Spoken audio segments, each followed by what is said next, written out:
Hi കൂട്ടുകാരെ, ഇന്നത്തെ എപ്പിസോഡിൽ ഗോകുലിനെ കണ്ട് സംസാരിക്കുവാനായിട്ട് എത്തിയ അവന്തിക ഗോകുലിനോട് എത്ര പണം വേണമെങ്കിലും തന്നോട് ആവശ്യപ്പെട്ടോളാനും ഗോകുല് അതിനെക്കുറിച്ച് ഓർത്ത് മടിക്കേണ്ടതില്ലെന്നും എത്ര പണമാണ് വേണ്ടതെന്ന് തന്നോട് മടി കൂട്ടാതെ ചോദിച്ചോളാൻ അവന്തിക ആവശ്യപ്പെടുമ്പോൾ അത് കേൾക്കുന്ന ഗോകുൽ പറഞ്ഞു, അങ്ങനെ പണം വാങ്ങിച്ച് കേസ് മുന്നോട്ട് കൊണ്ടുപോകുന്ന ഒരു ഗോകുൽ രാജ് അല്ല ഇവിടെയുള്ളത്.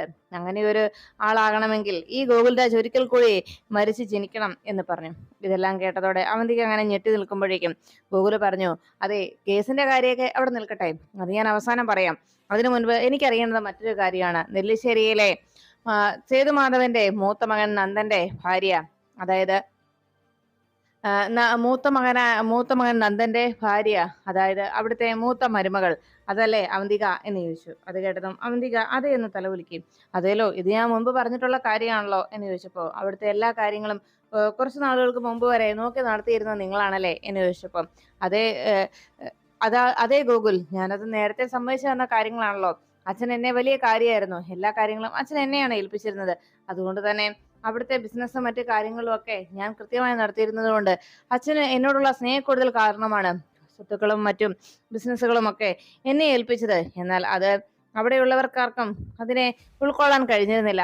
അതുകൊണ്ടാണല്ലോ അവരെല്ലാവരും എന്നോട് മോശമായി പെരുമാറുകയും എന്നെ ദ്രോഹിക്കുകയും ഒക്കെ ചെയ്തത് എന്ന് അവന്തിക അറിയിച്ചു. ഇതെല്ലാം കേട്ടതോടെ ഗൂഗിൾ പറഞ്ഞു, അങ്ങനെയാണെങ്കിൽ നെല്ലിശ്ശേരിയിലുള്ള എല്ലാവരെയും അവധിക്ക് അറിയേണ്ടതായിരുന്നല്ലോ, എന്നിട്ടെന്താ അവിടെയുള്ള എല്ലാവരെയും അവന്തിക അറിയാതെ പോയി എന്ന് ചോദിച്ചു. അത് കേട്ടതോടെ അവന്തിക സംശയപ്പെട്ട് ഗൂഗിളിനെ നോക്കുകയാണ്. ഗൂഗിൾ എന്താ പറഞ്ഞു വന്നത് എനിക്ക് മനസ്സിലായില്ല, ആരെ അറിയാതെ പോയെന്നാ ഗൂഗിൾ ഈ പറയുന്നത് എന്ന് ചോദിച്ചപ്പോഴേക്കും ഗൂഗിൾ ചോദിച്ചു, അതെ, അങ്ങനെ മറന്നു പോയിട്ടില്ല എന്നുണ്ടെങ്കിൽ നിങ്ങൾക്ക് കൃത്യമായി എന്തെങ്കിലും പ്രശ്നം ഉണ്ടാവും. നിങ്ങളെ ഉടനെ തന്നെ ഒരു ന്യൂറോളജിക്കൽ എക്സാമിനേഷന് നിങ്ങളെ വിധേയമാക്കേണ്ടതുണ്ട്. നിങ്ങളുടെ സ്വന്തം ഭർത്താവിന്റെ അനുജന്റെ ഭാര്യയെ തിരിച്ചറിയാതെ പോയ നിങ്ങൾക്ക് കൃത്യമായി എന്തോ പ്രശ്നമുണ്ട് എന്ന കാര്യത്തിൽ യാതൊരു സംശയമില്ല എന്ന് പറഞ്ഞപ്പോൾ അവന്തിക വല്ലാതെ ഞെട്ടി.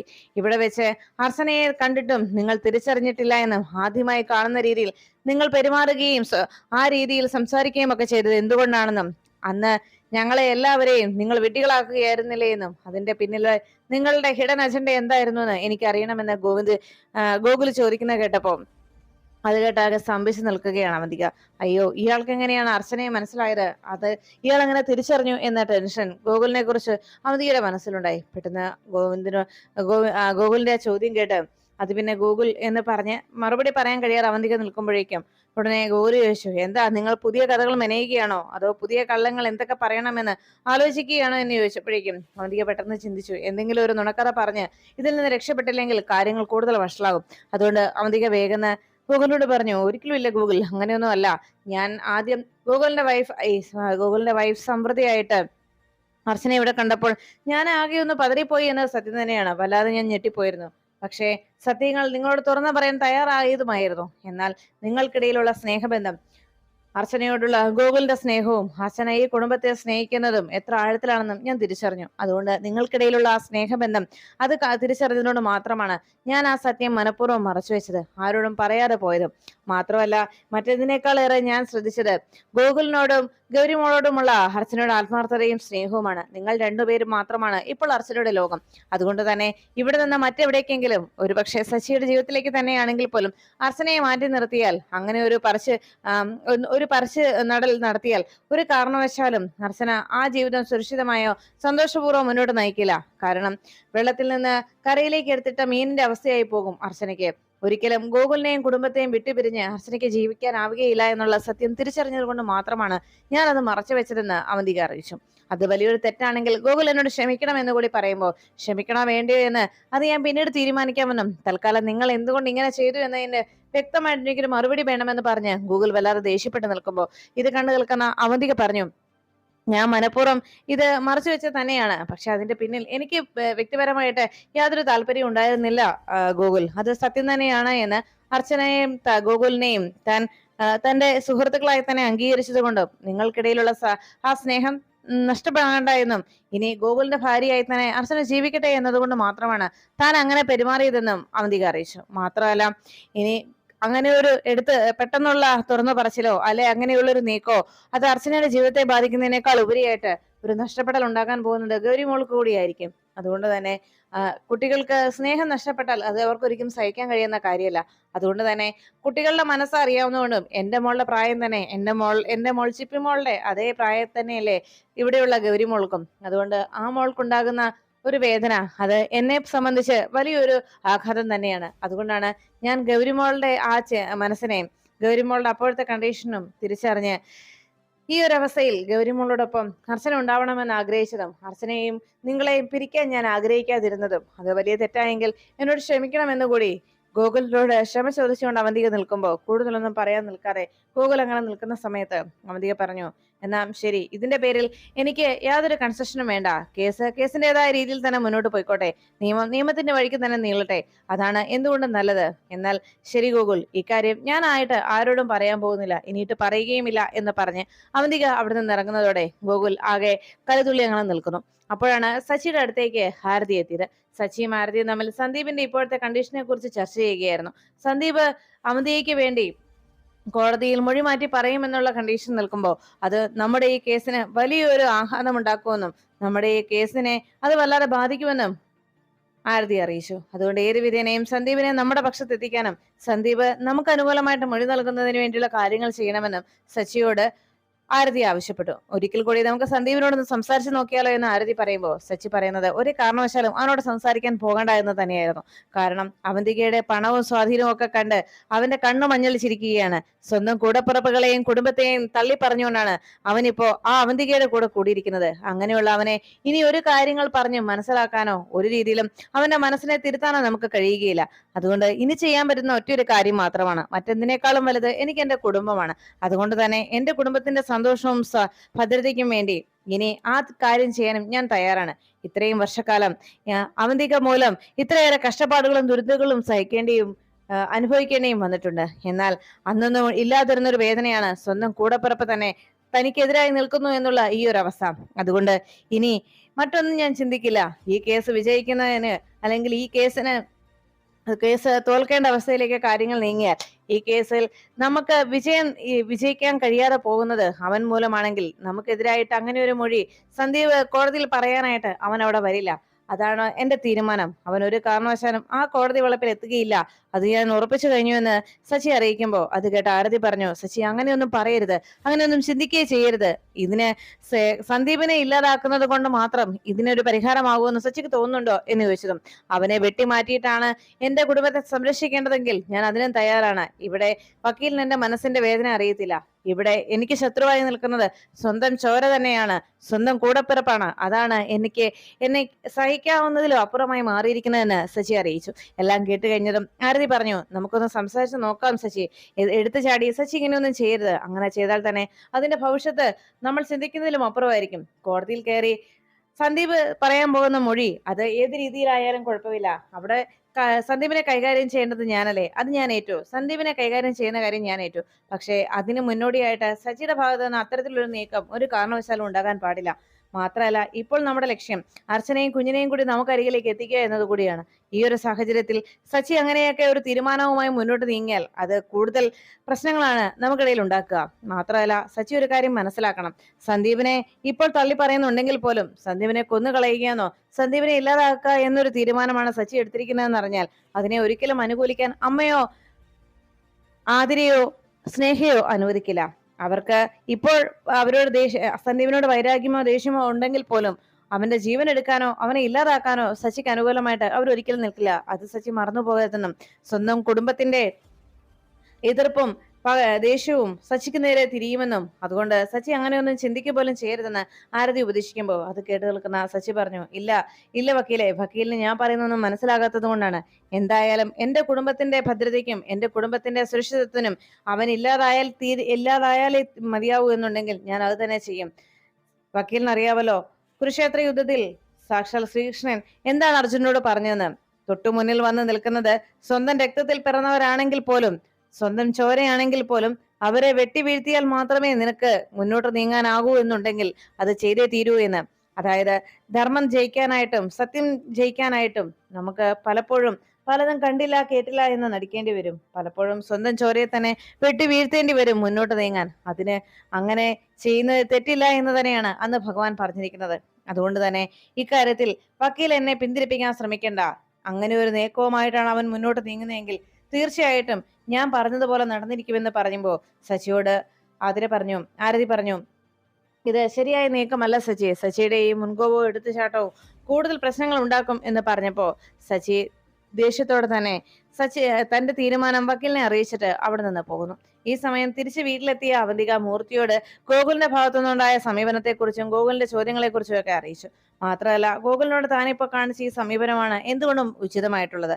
ഇനി ഗോകുലിനെ തളച്ചിടാൻ പറ്റുന്നതും ആ ഒരു രീതിയിൽ മാത്രമാണെന്ന് പറയുമ്പോൾ മൂർത്തി പറഞ്ഞു, മേഡം, ഇന്ന് ഈ സത്യം മുഴുവൻ എല്ലാവരോടും പറയുമെന്നുള്ള ഒരു ഭീഷണി ഗോകുലിന് മുന്നിൽ ഉയർത്തിക്കൊണ്ട് അങ്ങനെ ഒരു ഭീഷണി ഉയർത്തുകയായിരുന്നെങ്കിൽ ഒരുപക്ഷെ മേഡത്തിന് അനുകൂലമായിട്ടുള്ള ആ ഒരു കമ്മീഷൻ റിപ്പോർട്ട് ഗൂഗിളിന്റെ ഭാഗത്തുനിന്ന് ഉണ്ടാകുമായിരുന്നു എന്ന് അറിയിച്ചപ്പോ അത് കേട്ട അമുദിക പറഞ്ഞു, അങ്ങനെ ഒരു നീക്കം ഞാനും പ്രതീക്ഷിച്ചാണ്. പക്ഷേ മൂർത്തി പറഞ്ഞതുപോലെ അങ്ങനെ ഒരു നീക്കം നടത്തിയാൽ ഒരുപക്ഷെ നമുക്ക് അനുകൂലമായിട്ടുള്ള റിപ്പോർട്ട് വന്നെന്ന് വരാം.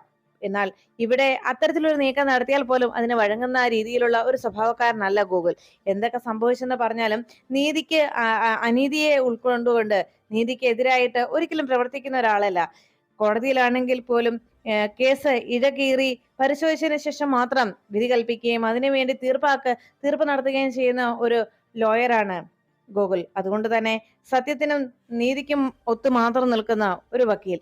ആ രീതിയിൽ ഇപ്പോ സംഭവിച്ചിരിക്കുന്ന കാര്യങ്ങൾ, അതും സച്ചിയുടെ ഭാര്യയാണ് അർച്ചന എന്നുള്ളതും അർച്ചനയ്ക്ക് ഇപ്പോഴും തിരിച്ചറിവുണ്ടായിട്ടില്ല എന്നുള്ളതും ഒന്നും അയാളെ സംബന്ധിച്ച വലിയ പ്രശ്നങ്ങളായിരിക്കില്ല. ഒരു പക്ഷെ സച്ചിയുടെ കൈകളിലേക്ക് അർച്ചനയെ തിരികെ ഏൽപ്പിച്ചിട്ട് അയാൾ ഈ പ്രശ്നം എന്നേക്കായി സോൾവ് ചെയ്യാനും തയ്യാറായേക്കും. അത്രയ്ക്കും പരിശുദ്ധമായിട്ടുള്ള, അത്രയ്ക്കും സത്യസന്ധനായിട്ടുള്ള ഒരാളാണ് ഗോകുൽ. അതുകൊണ്ട് തന്നെ ഗോകുലിനെ നമ്മൾ കൂടുതലായിട്ട് ഏതെങ്കിലും രീതിയിൽ ഗോകുലിനെ നമ്മൾ വല്ലാതെ പ്രോംപ്റ്റ് ചെയ്താൽ അത് ഒരു പക്ഷേ നമുക്കെതിരായിട്ട് നീങ്ങാൻ സാധ്യതയുണ്ട്. അതുകൊണ്ട് ഈ രീതിയിലുള്ള നീക്കങ്ങൾ തന്നെയാണ് എന്തുകൊണ്ട് അനുയോജ്യമായിട്ടുള്ളത്. ഗോകുലിന്റെ മനസ്സിനെ കൂടുതൽ സ്വാധീനിക്കുന്നത് ആരുടെയെങ്കിലും വേദനകളോ ദുഃഖങ്ങളോ സങ്കടങ്ങളോ ഒക്കെയാണ്. അതുകൊണ്ട് തന്നെ ആരുടെയും ഒക്കെ വേദനയും സങ്കടവും ഒക്കെ അയാളുടെ മനസ്സിനെയും വല്ലാതെ സ്പർശിക്കും. ഒരു സഹതാപ രൂപേണ അയാൾക്ക് സച്ചിയിലേക്ക് അർച്ചനയെ അയാൾ സച്ചിയോട് തോന്നുന്ന സഹതാപം പോലും അർച്ചനയെ തിരിച്ചേൽപ്പിക്കാൻ അയാളെ പ്രേരിപ്പിച്ചേക്കും. അതുകൊണ്ട് തന്നെ ഇനിയും നമ്മൾ കൂടുതൽ ശ്രദ്ധയോടുകൂടി വേണം മുന്നോട്ട് നീങ്ങാൻ എന്ന് അവന്തിക ഗോകുലിനെ കുറിച്ച് മൂർത്തിയോട് അറിയിച്ചു. ഈ സമയത്ത് അർച്ചനയുടെയും സച്ചിയുടെയും ഒക്കെ അവസ്ഥ ഇങ്ങനെ മുന്നോട്ട് നീങ്ങിക്കൊണ്ടിരിക്കുമ്പോൾ കുടുംബത്തിന് വേണ്ടി നല്ലൊരു ജോലി കണ്ടെത്താനുള്ള ശ്രമവുമായിട്ട് ആതിര ഒരു ഇന്റർവ്യൂവിന് പുറപ്പെട്ടത്. ഇന്റർവ്യൂ കഴിഞ്ഞ് തിരിച്ചെത്തിയ ഉടനെ കമലമ്മ വളരെ പ്രതീക്ഷയോടെ എന്തായി എന്ന് അന്വേഷിച്ചു. ഇതൊരു ഫിനാൻഷ്യൽ കമ്പനിയാണ് എന്നും അതുകൊണ്ട് തന്നെ അവിടെ സ്വർണം പണയത്തിനെടുക്കുകയും അതുപോലെ ആധാരം പണയം വെക്കുകയും അങ്ങനെയൊക്കെയുള്ള ഒരു കമ്പനിയാണ്. അതുകൊണ്ട് അവിടെ ജോലിക്ക് എനിക്ക് ഇന്റർവ്യൂ ഒക്കെ പാസ്സാകും, പ്രശ്നങ്ങളൊന്നുള്ള കാര്യമല്ല എന്ന് പറഞ്ഞപ്പോ കമലമ്മ ചോദിച്ചു, പിന്നെ എന്താ പ്രശ്നം? അവിടെ ഇങ്ങനെയൊരു കാര്യത്തിനായിട്ട് കയറുമ്പോൾ അവർക്ക് നമ്മളോടൊരു വിശ്വാസം വേണം. കാരണം അവിടുത്തെ പണമോ ആഭരണങ്ങളോ ഒന്നും നമ്മൾ മോഷ്ടിച്ചുകൊണ്ട് പോവില്ല എന്നും അവിടെ ഒരു തട്ടിപ്പ് നമ്മൾ നടത്തുകയില്ല എന്നും അവർക്കൊരു വിശ്വാസ്യത നമുക്ക് മേലെ ഉണ്ടാകണം എന്ന് പറഞ്ഞപ്പോ അതിനിപ്പോ എന്താ ചെയ്യേണ്ടത് എന്ന് കമലമ്മ അന്വേഷിച്ചു. അപ്പോഴേക്കും കമലമ്മയോട് ആതിര പറഞ്ഞു, അതിന് അവർക്കൊരു വിശ്വാസം ഉണ്ടാകാനായി ഒരു 20,000 രൂപ ഇപ്പോ നമ്മൾ ഈ കോളേജുകളിലൊക്കെ അഡ്മിഷൻ എടുക്കുമ്പോൾ ഡൊണേഷൻ കൊടുക്കുന്നു എന്ന് പറയുന്നത് പോലെ അവിടെ ഒരു ഫണ്ട് അവർക്ക് നൽകണം, ഒരു 20,000 രൂപ. ബാക്കിയുള്ള ആളുകൾക്കൊക്കെ അതിനേക്കാൾ ഏറെയാണ് എമൗണ്ട് ചോദിക്കാറുള്ളത്. ഞാൻ നെല്ലിശ്ശേരി കുടുംബത്തെ ആളാണെന്ന് അറിഞ്ഞതുകൊണ്ട് മാത്രമാണ് അവർ എനിക്ക് മാത്രം ഇങ്ങനെ ഒരു കൺസെഷൻ അനുവദിച്ചിരിക്കുന്നത്. മറ്റുള്ള അവിടുത്തെ ജോലിക്കാർക്കൊക്കെ 1,00,000 രൂപയാണ് അവർ പറഞ്ഞിരിക്കുന്നത് എന്ന് പറഞ്ഞു. എല്ലാം കേട്ട് കഴിഞ്ഞതും ആ ഞെട്ടലോടെ കമലമ്മ നോക്കുകയാണ്. 20,000 രൂപയോ മോളെ, നമ്മളിപ്പോ എവിടുന്ന് അതോ സംഘടിപ്പിക്കാനാണ് എന്ന് ചോദിച്ചപ്പോഴേക്കും അവിടേക്ക് എത്തിയ അനഘയും സ്നേഹയും പറഞ്ഞു, എങ്ങനെയെങ്കിലും പണം ഉണ്ടാക്കി കൊടുത്തേ പറ്റൂ. ഞാൻ എങ്ങനെയും സച്ചിയേട്ടനോട് ചോദിച്ചു നോക്കാം, സച്ചിയേട്ടൻ വിചാരിച്ചാൽ ഒരുപക്ഷെ സാധിച്ചേക്കും എവിടെന്നെങ്കിലും സംഘടിപ്പിക്കാൻ എന്ന് പറഞ്ഞപ്പോ അത് കേട്ട് നാം കമലമ്മ പറഞ്ഞു, അവൻ എവിടെ നിന്ന് ഒപ്പിക്കാനാണ്, പാവം ഇപ്പൊ കൂടി വണ്ടി പണി കഴിഞ്ഞിട്ടും വണ്ടി പുറത്തിറക്കാനായി നോക്കിയിട്ട് സാധിക്കാതിരിക്കുകയാണ്. വണ്ടിയുടെ ഇപ്പോഴത്തെ കണ്ടീഷനിൽ പണി കഴിഞ്ഞിട്ട് കുറെ ദിവസമായി. വണ്ടി പുറത്തിറക്കാനുള്ള പണം കയ്യിലില്ലാത്തതുകൊണ്ടാണ് ആ പാവം നെട്ടോട്ടം ഓടുന്നത്. ആ ഒരു അവസ്ഥയിൽ അവനോട് പണം ചോദിച്ചാൽ എങ്ങനെ സംഘടിപ്പിച്ചു തരാനാണ് എന്ന് വിഷമത്തോടെ കമലമ്മ പറയുമ്പോൾ ഇതെല്ലാം കേട്ടു നിൽക്കുന്ന സ്നേഹ പറഞ്ഞു, എന്തെങ്കിലും ഒരു പോംവഴി ഉണ്ടാക്കാം. അപ്പോഴേക്കും ആതിര പറഞ്ഞു, പണം ഇല്ലെങ്കിൽ കുഴപ്പമില്ലമ്മേ, നമുക്ക് വേറെ എന്തെങ്കിലും വഴി നോക്കാം, അല്ലെങ്കിൽ വേറെ ഏതെങ്കിലും ഇന്റർവ്യൂ പോകാം എന്ന് പറഞ്ഞ് ആതിര വിഷമത്തോടെ അവിടെ നിന്ന് എഴുന്നേറ്റ് പോകുമ്പോൾ കമലമ്മയോട് അനഘ പറഞ്ഞു, ആതിരയ്ക്കാകെ വിഷമായി. അമ്മേ, ആന്റി, ഞാനും ഒരു ജോലിക്കുമായി ശ്രമിച്ചിട്ടുണ്ട്, ഒരു ടെക്സ്റ്റൈൽ ഷോപ്പിലെ CV അയച്ചിട്ടുണ്ട്, ഉടനെ തന്നെ എന്തിനേലും റിപ്ലൈ വന്നേക്കും എന്ന് പറഞ്ഞ് താനും ഒരു ജോലിക്ക് ശ്രമിക്കുകയാണെന്ന് അനഘ അറിയിച്ചു. അപ്പോഴേക്കും പണം ഇല്ലാതെ പോയതിന്റെ പേരിൽ ജോലി ഇല്ലാതെ കിട്ടാതെ പോകുന്നുള്ള നിരാശയോടെ ആതിര പോയത് കണ്ട് കമലമ്മ എന്ത് ചെയ്യുന്നറിയാതെ ആകെ വിഷമിച്ചു. അപ്പോഴാണ് ഗൂഗിൾ ഫയലുകളൊക്കെ ചെക്ക് ചെയ്തുകൊണ്ടിരിക്കുമ്പോഴേക്കും അവിടേക്ക് അർച്ചന എത്തിയത്. ഉടനെ അർച്ചന വന്ന് ഒന്ന് ചെറിയൊരു പുഞ്ചിരിയോടെ നിൽക്കുന്നത് കണ്ടപ്പോ ഗൂഗിളും അർച്ചനയെ നോക്കിയിട്ട് ചിരിച്ചു. എന്നിട്ട് ചോദിച്ചു, എന്താടോ, തനിക്ക് എന്നോടെന്തോ പറയാനുണ്ടല്ലോ, എന്താണെങ്കിലും പറ എന്ന് ഗൂഗിൾ ആവശ്യപ്പെട്ടപ്പോ അർച്ചന പറഞ്ഞു, അത് പിന്നെ ഗൂഗിൾ, ഞാൻ വന്നത് ഇവിടെ അടുത്തുള്ള ആ ക്ഷേത്രം ഉണ്ടല്ലോ, അവിടുത്തെ കൊടിമരം പുതുക്കി പണിയുകയാണ്. അപ്പോ അവിടെ ഉടൻ തന്നെ വരുന്ന ഉത്സവത്തിന് ആ കൊടിമരത്തിന്റെ പുനരുദ്ധാരണം നടത്തി അതിന്റെ കൊടിമരം ഉദ്ഘാടനം നടത്തുന്നുണ്ട്. അതിന് എല്ലാവരും കുറച്ച് പണം കൊടുക്കുന്നുണ്ട് എന്ന് പറഞ്ഞപ്പോ, അതിനെന്താടോ, തനിക്കും എന്തെങ്കിലും കൊടുക്കണം ആഗ്രഹം ഉണ്ടെങ്കിൽ കൊടുത്തോടോ എന്ന് പറഞ്ഞു. അത് പിന്നെ ഗൂഗിൾ പറയാതെ എന്ന് പറഞ്ഞപ്പോ, എടോ, താൻ നടത്തുന്ന വഴിപാടല്ലേ, തന്റെ ഇഷ്ടമല്ലേ, അതുകൊണ്ട് തനിക്കിഷ്ടമുള്ള തുക താൻ എടുത്തു കൊടുത്തോ, ആ അലമാരയിൽ പണം ഇരിപ്പുണ്ട് എന്ന് പറഞ്ഞു. അർച്ചന വേഗം ചെന്ന് അലമാര തുറന്നതും അവിടെ ഒരു 3 കെട്ട് 500ന്റെ നോട്ട് കെട്ടുകൾ ഇങ്ങനെ 3 കെട്ട് ഇരിക്കുന്നത് കണ്ടു. ഇത് കണ്ടതും അർച്ചന അതെടുത്ത് കയ്യിലേക്ക് എടുത്തിട്ട് ഗൂഗിളിനോട് ചോദിച്ചു, ഗൂഗിൾ, ഇതിൽ എത്രയാ എന്ന് ചോദിച്ചു. എടോ, അത് മുഴുവൻ എടുത്തോടോ താൻ എന്ന് പറഞ്ഞു.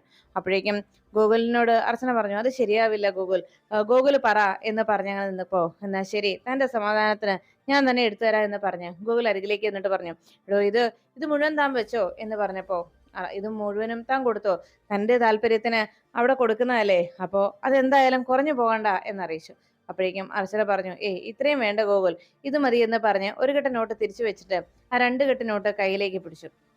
ഉടനെ അത് മതിയെന്ന് പറഞ്ഞ് അർച്ചന അവിടെ നിന്ന് പോകാൻ തുടങ്ങുമ്പോഴേക്കും ഗൂഗിൾ പറഞ്ഞു, സമൃദ്ധ, ഒരു മിനിറ്റ് എന്ന് പറഞ്ഞ് വേഗം ആ അലമാരയിൽ നിന്ന് ഒരു ഫയൽ എടുത്തിട്ട് അതിൽ നിന്ന് 2 ചെക്ക് ലീഫ് കയ്യിലെടുത്തു. എന്നിട്ട് അത് അച്ഛൻ്റെ കൈക്ക് നേരെ നീട്ടിട്ട് പറഞ്ഞു, എടോ, ഇത് ഞാൻ തനിക്ക് വേണ്ടി, തനിക്കും മോൾക്കും കൂടിയായിട്ട് ബാങ്കിൽ ഒരു ഫിക്സഡ് ഡെപ്പോസിറ്റ് ഇട്ടിട്ടുണ്ടായിരുന്നു, ഒരു FD, അത് മെച്യൂർ ആയിട്ടുണ്ട്. ഇതാണ് അതിന്റെ ചെക്ക് ലീഫ്. ഇനി എപ്പോൾ വേണമെങ്കിലും തനിക്ക് അതിൽ നിന്ന് ഫണ്ട് റിസീവ് ചെയ്യാം. ഇനി തനിക്ക് എന്തെങ്കിലും പണത്തിന്റെ ആവശ്യം വന്നാൽ, തനിക്കോ നമ്മുടെ മോൾക്കോ എന്തെങ്കിലും പണത്തിന്റെ ആവശ്യം വന്നു കഴിഞ്ഞാൽ എന്റെ അനുവാദത്തിനായിട്ട് താൻ കാത്തു നിൽക്കണ്ട, തനിക്ക് തന്നെ പോയി എടുക്കാം. ഇതാണ് അതിന്റെ ചെക്ക് ലീഫ് എന്ന് പറഞ്ഞ് അത് അർച്ചനയുടെ നേരെ നീട്ടി. അർച്ചന അപ്പോഴേക്കും പറഞ്ഞു, അത് വേണ്ട ഗൂഗിൾ, ഇത് ഗൂഗിളിന്റെ കയ്യിൽ തന്നെ ഇരുന്നോട്ടെ എന്ന് പറഞ്ഞപ്പോ, അത് ശരിയാവില്ലടോ, ഇത് തന്റെ കയ്യിലിരിക്കുന്നതാണ് എന്റെ ഒരു സമാധാനം, എനിക്ക് എന്റെ സന്തോഷവും, അതുകൊണ്ട് ഇത് താൻ തന്നെ വെക്കണമെന്ന് പറഞ്ഞ് നിർബന്ധപൂർവ്വം അത് അർച്ചനയുടെ കയ്യിലേക്ക് ഏൽപ്പിച്ചു. അർച്ചന ഗോകുലിന്റെ സമാധാനത്തിന് ആ ചെക്ക് ലീഫും വാങ്ങിച്ചുകൊണ്ട് അവിടെ നിന്ന് പോന്നു. അതിനുശേഷം അർച്ചന ആ തനിക്ക് കിട്ടിയ പണവുമായി വേഗം തന്നെ അവിടുന്ന് ക്ഷേത്രത്തിലേക്ക് പോവുകയാണ്. താൻ ക്ഷേത്രത്തിലേക്ക് പോവാണെന്ന് പറഞ്ഞുകൊണ്ട് ഗോകുലിനെയും കുഞ്ഞിനെയും പറഞ്ഞയച്ചതിന് ശേഷം അർച്ചന തനിച്ച് പോകുന്നു കണ്ടപ്പോഴേക്കും അവിടെ നിന്ന് ശിശിര ശോഭയോട് പറഞ്ഞു, അമ്മേ, ഇവളുടെ ഈ ക്ഷേത്രത്തിൽ പോക്കുണ്ടല്ലോ, അതിലെന്തോ പന്തികേടുണ്ട്, അല്ലെങ്കിൽ നോക്കിക്കോ എന്ന് ശിശിര സംശയത്തോടെ പറയുന്നു. അതിനുശേഷം അർച്ചന നേരെ പോകുന്നത് ക്ഷേത്രത്തിൽ തൊഴുതു കഴിഞ്ഞ് അവിടുന്ന് നേരെ ക്ഷേത്രത്തിൽ തൊഴാനായി പോയിട്ട് അവിടുന്ന് നേരെ പോകുന്നത് കമലമ്മയുടെ വീട്ടിലേക്കായിരുന്നു. സച്ചിയുടെ വീട്ടിലേക്ക് ഒരു ഓട്ടോയിൽ വന്ന് ഇറങ്ങുകയാണ് അർച്ചന. മൊത്തത്തിൽ ഒരു പർദ്ദ അണിഞ്ഞുകൊണ്ട് അർച്ചന അവിടെ വന്ന് ഇറങ്ങിയതും അതിശയത്തോടെ കമലമ്മ നോക്കി. വീടിന്റെ പടി വലതുകാല ചവിട്ടി അകത്തേക്ക് കയറി ചെന്നതും സിറ്റൗട്ടിലിരിക്കുന്ന കമലമ്മ ആളെ മനസ്സിലാകാതെ അതിശയത്തോടെ നോക്കി. ഉടനെ അരികിലേക്ക് ചെന്നിട്ട് അർച്ചന ചോദിച്ചു, ഇത് ഡ്രൈവർ സച്ചിയുടെ വീടല്ലേ എന്ന് ചോദിച്ചു. അതെ എന്ന് കമലമ്മ തലകുലുക്കുകയും, അതെ, എന്റെ ഹസ്ബൻഡ് എന്റെ കയ്യിൽ തന്നു വിട്ടതാണ് ഈ പണം സച്ചി ഏൽപ്പിക്കാൻ എന്ന് പറഞ്ഞ് കയ്യിലിരുന്ന ആ നോട്ട് കെട്ട് അത് കമലമ്മയെ ഏൽപ്പിച്ചു. അത് വാങ്ങിച്ച് കമലമ്മ അതിശയത്തോടെ നോക്കിയതും, എന്നാ വരട്ടെ അമ്മയെ എന്ന് പറഞ്ഞ് അർച്ചന വേഗം തന്നെ ആ ഓട്ടോയിൽ കയറി അവിടെ നിന്ന് പോന്നു. തിരിച്ചു പോകുന്ന വഴിക്ക് അർച്ചന ഇങ്ങനെ പിന്തിരിഞ്ഞ് കമലമ്മയെ നോക്കുകയും ചെയ്തു. ആ ഗേറ്റ് കടന്ന് ഓട്ടോ പോയി കഴിഞ്ഞതും കമലമ്മ അതിശയത്തോടെ അടുത്തേക്ക് വന്ന അനഘ ചോദിച്ചു, എന്താ ആന്റി, ആരാ വന്നത്? അതെ, ആരാന്നറിയില്ല, ഒരു പെൺകുട്ടി വന്നിട്ട് സച്ചി അന്വേഷിച്ചിട്ട് ഈ പണം കൈ തന്നിട്ട് പോയി എന്ന് പറഞ്ഞു. ആ നോട്ടുകെട്ടുകൾ കണ്ടപ്പോൾ അതിശയമാണ് അനഘയ്ക്കും തോന്നിയത്. ഉടനെ അനഘ ചോദിച്ചു, അയ്യോ, ഇതെന്താ അമ്മേ, സച്ചിയേട്ടൻ ആരോടെങ്കിലും പണം ചോദിച്ചിട്ടുണ്ടായിരുന്നിരിക്കും എന്ന് പറഞ്ഞപ്പോ കമലമ്മ പറഞ്ഞു, അതെ, ആ പെൺകുട്ടിയുടെ ഹസ്ബൻഡ് സച്ചി ഏൽപ്പിക്കാനാണെന്ന് പറഞ്ഞ് തന്നു വിട്ടതാണെന്ന് പറഞ്ഞ ഈ പണം എന്റെ കയ്യിൽ തന്നത് എന്ന് പറഞ്ഞ് കമലമ്മ ആ പണവുമായിട്ട് അതുവഴി ആ പെൺകുട്ടി പോയ വഴിയിലേക്ക് നോക്കിയിരുന്നു. എന്നിട്ട് പറഞ്ഞു, ആ ശബ്ദം കേട്ടിട്ട് എനിക്ക് നല്ല പരിചയം. അത് ആരുടെ ശബ്ദമാണ് എന്നിങ്ങനെ സംശയപ്പെട്ട് കമലമ്മ നിൽക്കുമ്പോഴേക്കും ഉടനെ അനഘ പറഞ്ഞു, എന്തായാലും ആതിരയ്ക്ക് ജോലിക്ക് വേണ്ടി 20,000 രൂപ കെട്ടിവെക്കണം എന്നല്ലേ പറഞ്ഞത്. ഈ പണം എന്തായാലും അതിന് ഉപയോഗിക്കാമല്ലോ അമ്മേ എന്ന് പറഞ്ഞു. അത് കേട്ടതും അത് ശരിയാ, നമ്മുടെ ഇപ്പോഴത്തെ അവസ്ഥയ്ക്ക് ഇത് പറ്റും. പിന്നെ ശശിക്ക് വണ്ടി പുറത്തിറക്കാനും ഈ പണം ഉപകരിക്കും. എന്തായാലും ശശി അതിനെല്ലാത്തിനും കൂടി ആയിരിക്കാം ഈ പണം ചോദിച്ചത് എന്ന് പറഞ്ഞ് കമലമ്മ ആ പണവുമായിട്ട് പോകുമ്പോ അത് അർച്ചനയാണ്, തന്റെ മകളാണ് അരികിലേക്ക് വന്നതെന്നറിയാതെ ആ പാവം അമ്മ ആ കുടുംബത്തിന്റെ ഈ ഒരു അവസ്ഥ കണ്ട് ആ കുടുംബത്തെ സഹായിക്കാൻ ഇറങ്ങി പുറപ്പെട്ട തന്റെ സ്വന്തം മകളെ ആ അമ്മ തിരിച്ചറിയാതെ പോന്നു. അപ്പോഴേക്കും ക്ഷേത്രത്തിൽ പോയി പിന്നീട് പ്രാർത്ഥിച്ച് താൻ ചെയ്ത തെറ്റിന് പ്രായശ്ചിത്തവും ഏറ്റുപറഞ്ഞ് പ്രസാദവും വാങ്ങിച്ച് അർച്ചന നേരെ വീട്ടിലേക്ക് മടങ്ങിയെത്തി. അപ്പോഴേക്കും ഗോകുലും മോളും ഗോകുൽ മടങ്ങി ഓഫീസിലേക്ക് പോകുന്നതിന് മുൻപ് തന്നെ അവിടേക്ക് അർച്ചന തിരിച്ചു വരികയും ചെയ്തു. ഇത് കണ്ടതോടെ ഗോകുലിന് വലിയ അതിശയമായി. ഉടനെ ഗോകുല് സന്തോഷത്തോടെ താൻ ആ വഴിപാടെല്ലാം പൂർത്തിയാക്കിയല്ലോ അല്ലേ എന്ന് ചോദിച്ചതും പൂർത്തിയാക്കിയെന്ന് അർച്ചന സന്തോഷത്തോടെ തലകുലുക്കി. ഉടനെ അവിടെയുള്ള എല്ലാവർക്കും പ്രസാദവും കൊടുത്ത് വലിയൊരു സമാധാനത്തോടെ അർച്ചന മുറിയിലേക്ക് പോകുന്നു.